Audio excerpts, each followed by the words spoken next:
Selamat sore, Ibu Bapak yang tercinta, yang saya hormati, Ibu Bapak, saudara-saudari, dan adik-adik semua. Salam sejahtera bagi kita semua. Selamat datang di acara webinar ini dengan topik Menyemai Harapan. Bapak Ibu semua, webinar ini merupakan rangkaian GIS FTP Unika Sugio Pranoto yang ke-25. Berlatar belakang situasi pandemi saat ini dan juga menyiapkan new normal dalam perilaku kehidupan kita sehari-hari nanti yang akan datang, FTP Unikan kami ingin berbagi pengetahuan melalui webinar ini. Webinar ini memberikan suatu pemahaman kepada Bapak Ibu semua nanti bagaimana menghadapi new normal dengan topik keduanya kita payungi immunity and stress management in new normal. Ada dua narasumber yang akan kami sampaikan, yaitu Ibu Christina dan Ibu Dea. Bapak Ibu semua dan saudara-saudari semua, saya harapkan dalam pertemuan ini, dalam webinar ini, Bapak Ibu memastikan mikrofonnya dimatikan, dan juga nanti pada saat tanya jawab, Bapak Ibu, saudara-saudara sekalian bisa melalui chat yang ada di fasilitas dari Bapak Ibu semua. Saya kira supaya tidak memanjang waktu, saya persilakan Ibu Christina 20 menit untuk menyampaikan presentasinya. Terima kasih, Bu Rika. Saya mohon waktu untuk menampilkan slide saya.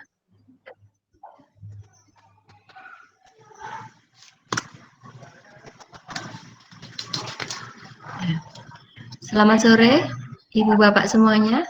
Selamat sore teman-teman mahasiswa. Tidak hanya dari Semarang ini ya, dari banyak bagian kota yang lain juga di Indonesia. Saya mengucapkan selamat ulang tahun untuk Fakultas Teknologi Pertanian Unika Sugio Pranoto pada hari ini berulang tahun ke-25.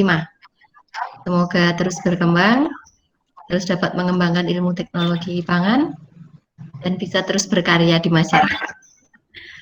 Pada kesempatan serial webinar FTP Unika sore hari ini, saya mendapat kesempatan untuk sharing tentang herbal peningkat imun. Kebetulan saya banyak mempelajari herbal, saya mengajar mata kuliah herbal di Teknologi Pangan Unika, dan beberapa penelitian saya juga terkait herbal. Jadi kita bisa sharing ya, jadi ini lebih santai saja. Nanti selanjutnya bisa sharing apapun juga tentang herbal peningkat imun. Kita ketahui bahwa kondisi pada saat pandemi COVID ini memberikan kita tantangan yang lebih, terutama untuk meningkatkan imun tubuh kita.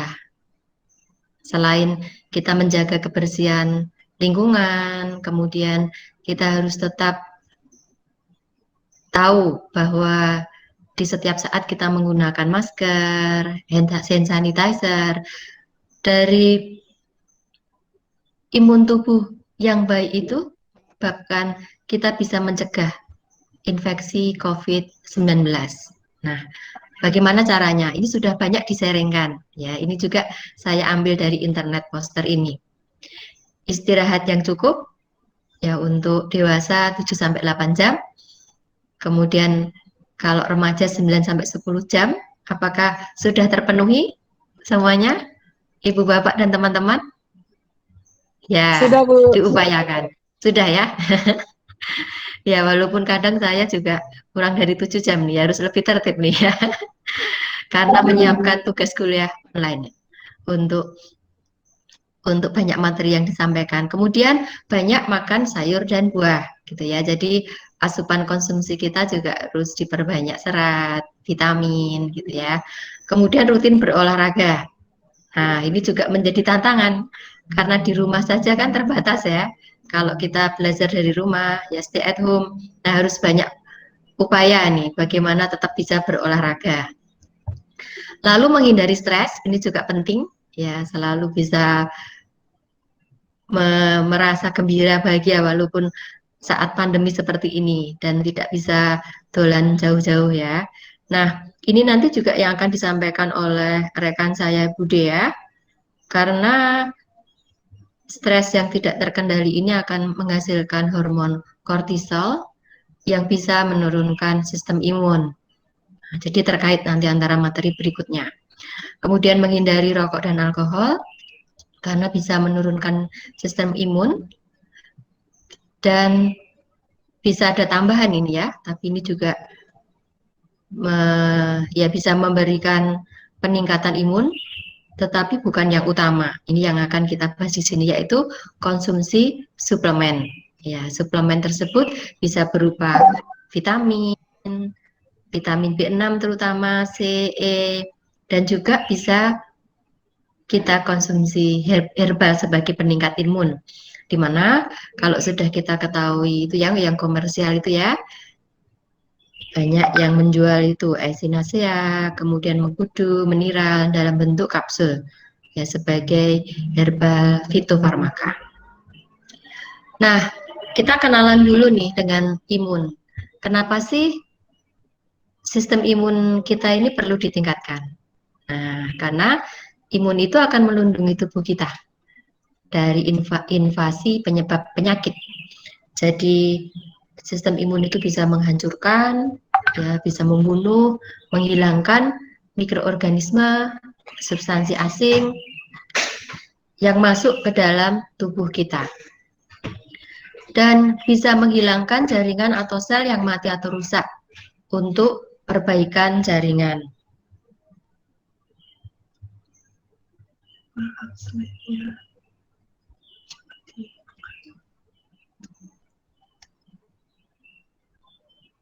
Ya, saya minta maaf karena ada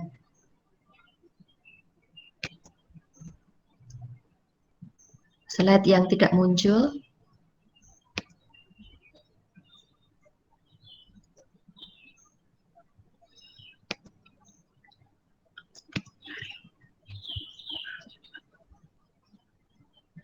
Oh ya, ya, terima kasih.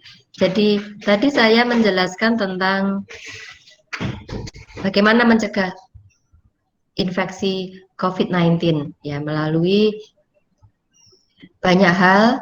Salah satunya adalah konsumsi suplemen, ya bisa berupa herbal juga yang mau kita bahas bersama di sini. Dan saya sudah masuk ke apa itu sistem imun, ya, untuk melindungi tubuh dari invasi penyebab penyakit, kemudian menghilangkan jaringan atau sel yang mati atau rusak, jadi untuk perbaikan jaringan, dan menghilangkan sel yang abnormal. Lalu kita mengenali dulu, ya apa saja sih sel-sel yang bekerja dalam sistem imun ini. Kita lihat, ya di sini ada bagian dari sel darah putih, ya ada basofil, neutrofil, ya eosinofil, di mana yang terbanyak ini di sini adalah neutrofil. Kemudian ada monosit, makrofag, ada limfosit, sel T dan sel B, ya serta dendritic cell. Semua ini berperan dalam menginvasi, jadi mematikan bahan-bahan asing, ya termasuk bakteri, virus yang masuk ke dalam tubuh kita, ya dengan cara ya menghasilkan bahan kimia ya yang bisa menjadi mediasi ini ya antiinflamasi atau bisa merusak langsung, ya bahkan bisa menelan. Ya, dan saya minta maaf di sini ada. Oh ya.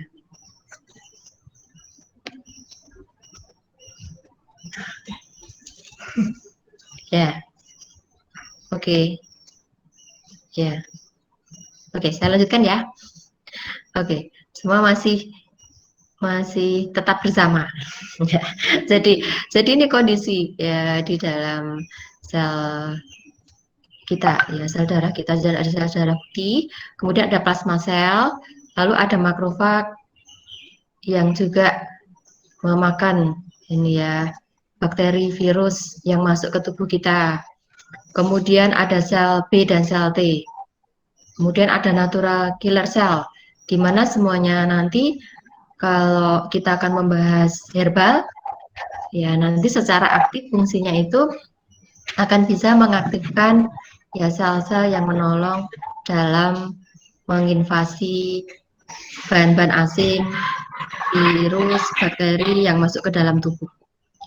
Kemudian di sini kerja sistem imun sendiri sebenarnya ada 3 lapis ya. Jadi sebenarnya tubuh kita ini memang sudah mengupayakan bagaimana cara menanggulangi masuknya bahan-bahan asing itu supaya tidak mengganggu tubuh kita, virus, bakteri. Jangan percaya. Yang pertama adalah di bagian kulit. Jadi ada enzim, kemudian natural microbial flora ya yang bisa menghambat ya masuknya bahan-bahan asing tadi, bakteri, virus ya. Kalaupun tetap bisa masuk ya di sistem pertahanan tahap berikutnya, di situ ada fagosit ya, natural killer cell, makrofag yang bisa menghancurkan sel-sel itu di tahap kedua. Kemudian tahap ketiga ada antibodi ya, sel T, sel B yang bisa membantu juga untuk menghancurkan virus dan bakteri. Jadi sebenarnya sudah ada 3 pertahanan di dalam tubuh kita. Ya jika memang semuanya bekerja dengan baik, terutama jika memang kita memperhatikan tadi cara meningkatkan sistem imun tadi yang sudah kita bahas sebelumnya ya, dengan 1 pola hidup sehat. Nah ini yang harus kita lakukan nih pada saat sekarang terutama ya. Kemudian menghindari stres. Ya adik-adik mahasiswa kalau tugasnya banyak stres ya. Ya jangan sampai stres ya, dinikmati itu semua nanti untuk bekal pengetahuannya di masa depan pasti berguna ya. Kemudian tetap walaupun tugasnya banyak istirahat cukup. Lalu olahraga rutin ya 30 menit sehari. Kemudian hindari minum alkohol ya, beralkohol dan merokok. Perbanyak makan buah, sayur, serat gitu ya.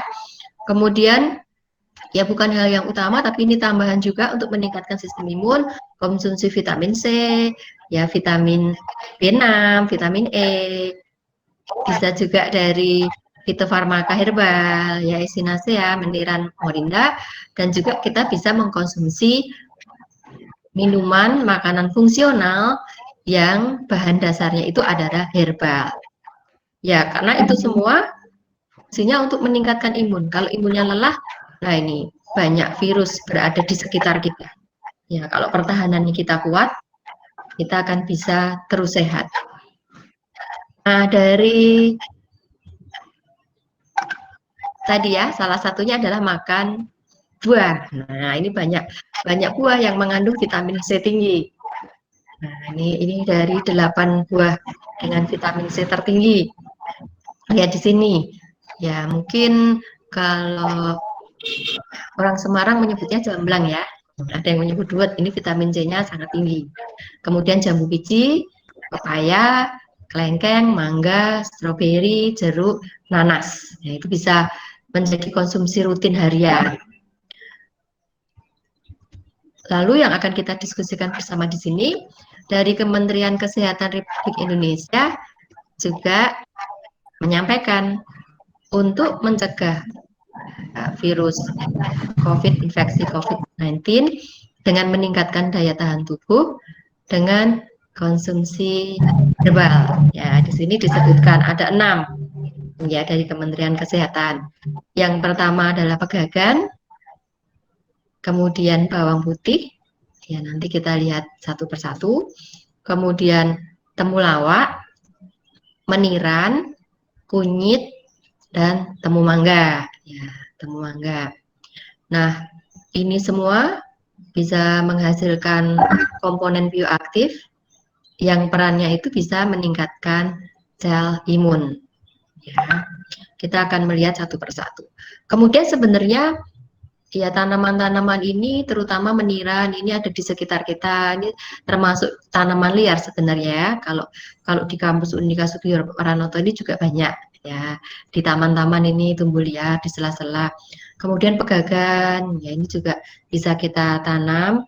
Saya sharing nggak apa-apa ya, sharing sedikit. Nah, ini tanaman herbal yang saya punya atau saya tanam di teras rumah saya. Cukup banyak ya. Ini ada pegagan, lidah buaya, sirih merah. Jadi teras rumah saya nggak luas, hanya 2 kali 3 mungkin ya. Tapi di pot-pot ya saya tanam. Ini juga ada kelor. Ya, ini andalan ya, kelor ini bisa dijadikan teh untuk peningkat imun juga. Nah, di kampus juga kita menanam tanaman herbal. Ya, ini bertumbuh terus. Ada beberapa tanaman tampak di sini ya. Dasar air, kumis kucing, mahkota dewa, jambu biji. Nah, kita juga nih bersama teman-teman mahasiswa menanam berbagai tanaman herbal di kampus. Kemudian kita mengenal tanaman herbal sekarang. Kalau tadi kita sudah kenalan imun, imun itu fungsinya untuk apa, yang berperan sel apa aja, ya. Tanaman herbal itu apa? Sebenarnya tanaman herbal itu menghasilkan metabolit primer, ya utamanya karbohidrat, protein, lemak, asam, nukleat, nah, itu utamanya ya. Namun juga menghasilkan metabolit sekunder, ya antara lain alkaloid, terpenoid, flavonoid, tanin, steroid. Nah, metabolit sekunder ini sebenarnya bagi tanaman itu punya fungsi bagi tanaman itu sendiri, tapi ternyata berguna bagi manusia. Ya, fungsi bagi tanamannya, metabolit sekunder itu melindungi tanaman dari serangan mikroba, ya sehingga dihasilkanlah metabolit itu supaya mikrobanya tidak menyerang tanaman itu. Kemudian mempertahankan diri dari predator, ya herbivora dan tanaman yang lain. Ya, jadi bisa melindungi tanaman itu dari serangan predator herbivora. Lalu metabolit sekunder itu melindungi tanaman ya terhadap lingkungan. Ya, maaf aku udah telepon.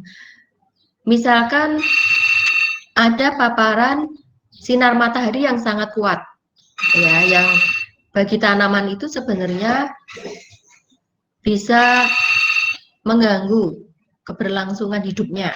Lalu tanaman itu menghasilkan antosianin.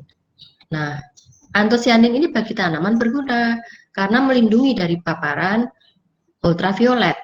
Ya, namun kalau itu dikonsumsi kita itu memberi manfaat yang lebih ya. Awalnya itu memang manfaatnya untuk tanaman.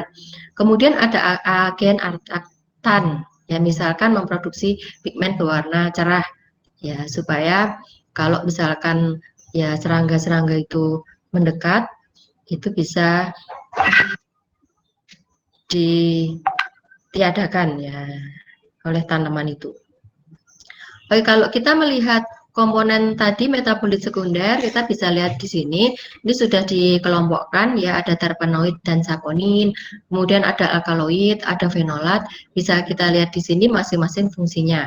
Terpenoid ya, itu terutama kandungan ini untuk anti diabetes, ya kan, dari tanaman berikut. Saponin ya, terutama bisa untuk menghemolisis sel, menurunkan kolesterol. Ya, ini saponin. Kemudian alkaloid untuk merangsang sistem saraf pusat. Lalu kelompok golongan fenolat yaitu flavonoid dan tanin. Flavonoid melindungi tadi ya dari UV tadi, berguna, sangat berguna bagi kita karena itu merupakan antioksidan, ya antiinflamasi, analgesik. Ya, kemudian tanin itu juga sebagai obat diare, penawar racun. Jadi manfaat bagi tanaman ada sebagai metabolit sekunder, manfaat bagi kita bisa lebih dari itu. Nah, setelah kita tahu tentang tanaman herbal, kita akan mengenal 8 ya herbal yang ada di sekitar kita yang bisa bermanfaat untuk meningkatkan imun. Jadi yang pertama adalah daun meniran. Ya, daun meniran dengan komponen aktif lignan dan filantin. Ya, jadi sudah terbukti bahwa meniran ini merupakan fitofarmaka. Jadi banyak ini ya yang disebut sebagai suplemen herbal dari meniran ya, karena sudah terbukti bisa meningkatkan aktivitas ya fagositosis sel makrofag. Ya, sel makrofag itu sel yang bisa memakan bakteri atau virus yang masuk ke dalam tubuh, ya kan, dengan dosis yang sudah diketahui juga. Jadi ini merupakan fitofarmaka yang nanti kalaupun kita mau menjadikannya itu sebagai minuman fungsional, ya sangat bisa.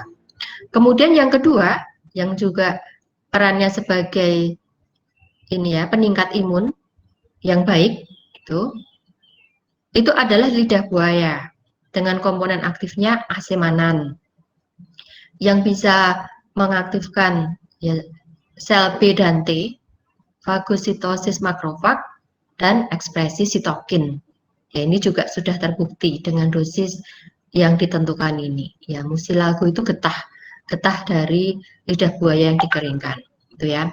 Jadi ada 8, saya menjelaskan 2. Kemudian yang ketiga adalah daun sambiloto, yaitu meningkatkan kadar interleukin 2, kemudian mengurangi ya inflamasi, pelepasan sitokin. Ini juga sudah terbukti.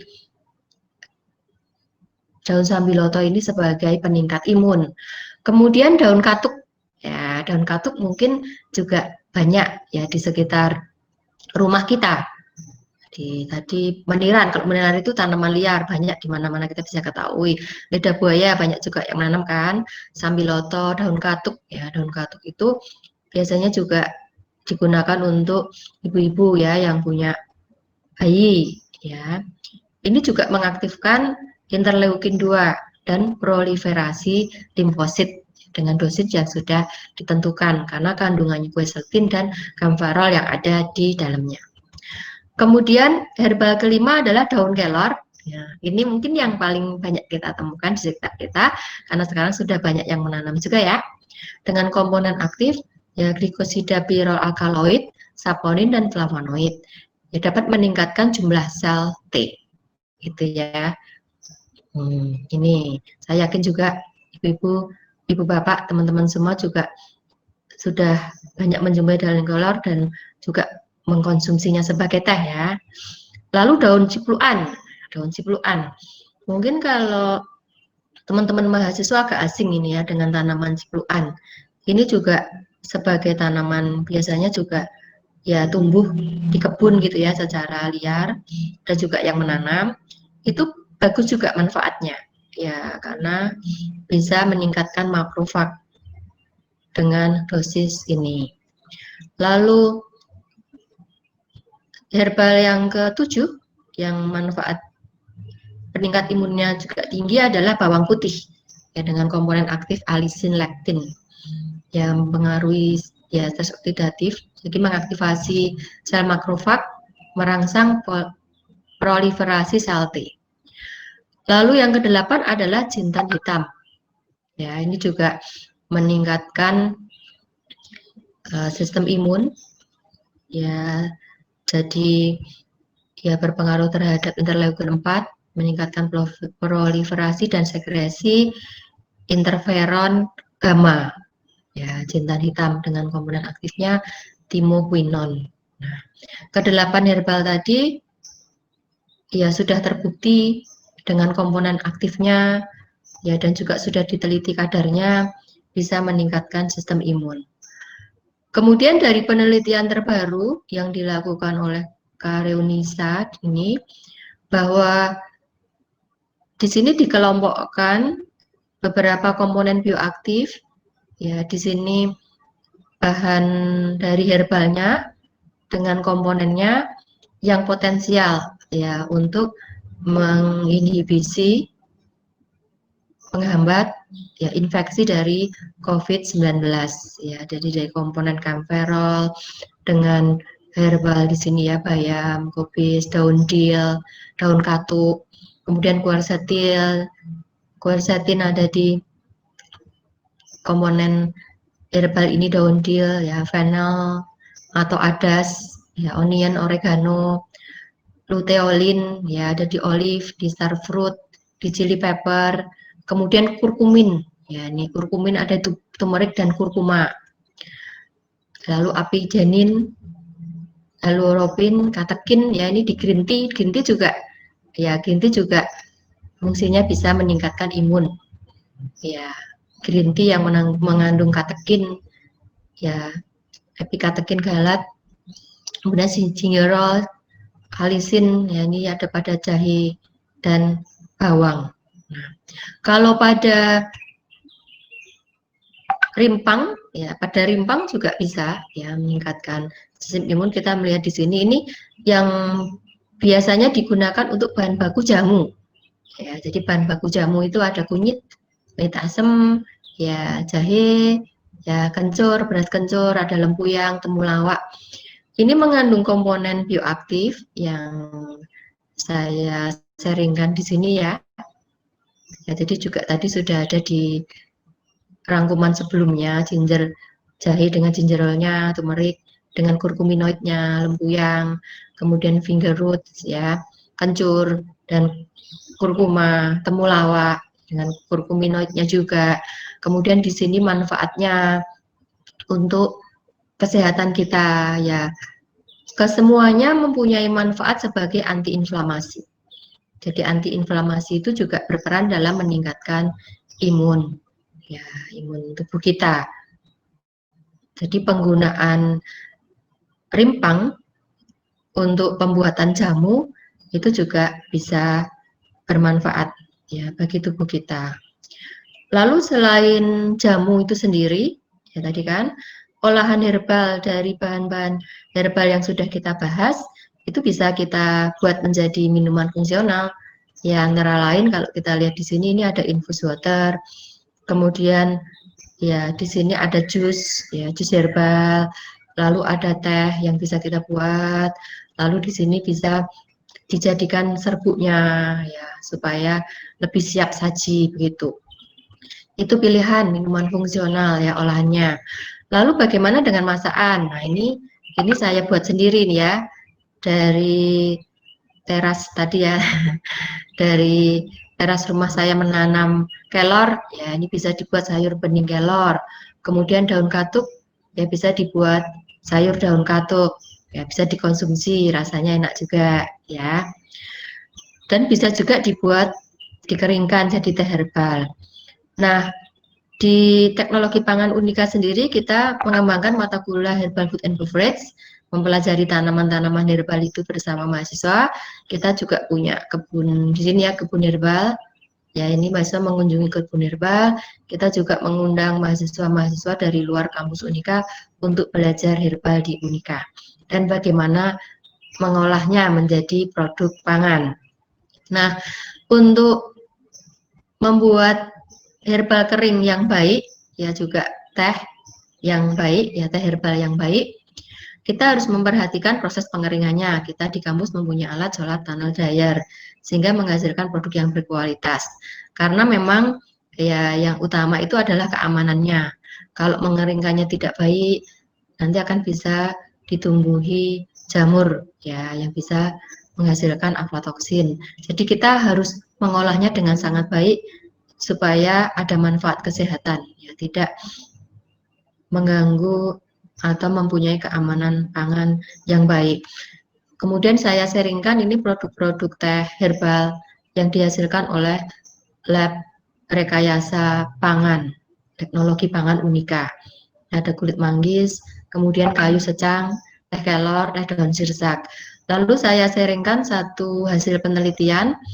Ini adalah kelor ya, daun kelor yang dikeringkan, kemudian kita masukkan ke dalam tea bag menjadi teh celup. Kemudian diteliti bagaimana sih sebenarnya antioksidannya, ya antioksidannya yang masih ada di situ kalau sudah disajikan. Nah, ternyata dari hasil ini, ya ini diseduh suhu 80 dan 100, pada suhu 80, pada waktu 3 menit, ya didapatkan antioksidan yang cukup tinggi, 82. Pada suhu 100, ya ini kalau ini air mendidih ya, kalau ini dari air panas dispenser, itu antioksidannya juga cukup tinggi, yaitu 84. Dan banyak penelitian yang lain juga tentang teh herbal yang sudah dilakukan. Yang saya bawa di sini terutama daun kelor, gitu. Nah, itu semua sharing saya, nanti kita bisa sharing lanjut. Jadi sebagai penutup, ya pada saat ini kita harus menerapkan pola hidup sehat yang dapat meningkatkan sistem imun kita. Ya, dan beberapa jenis herbal dapat digunakan untuk meningkatkan sistem imun. Kita bisa olah jadi makanan minuman fungsional, ya, sehingga kita bisa mencegah infeksi COVID-19. Ya, kita bisa selalu sehat. Dan sharing dari saya, dan good health is the best wealth. Terima kasih banyak.